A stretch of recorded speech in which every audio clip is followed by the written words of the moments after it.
Hi curious friends. Do you know the United States is experiencing a diesel shortage, particularly on the East Coast, as a result of multi-year low stockpiles and supply bottlenecks?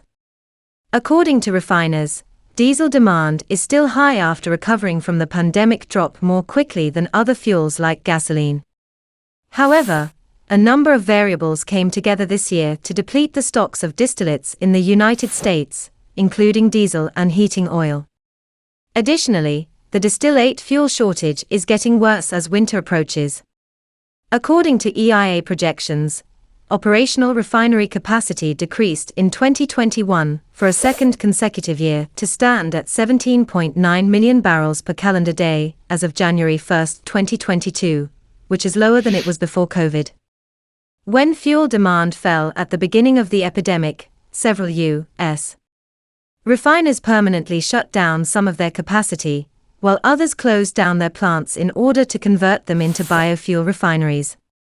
This autumn, a few refineries were undergoing maintenance, which decreased the selection of goods. Additionally, following Russia's invasion of Ukraine, the United States outlawed the import of any Russian energy products, and it hasn't done so since April. Since the pandemic, U.S. refinery capacity has decreased. There has been a global scarcity of middle distillates due to seasonal maintenance at refineries, a significant strike in France, and lower refinery capacity in the U.S. Thanks for watching. Don't forget to like and subscribe. Hi curious friends.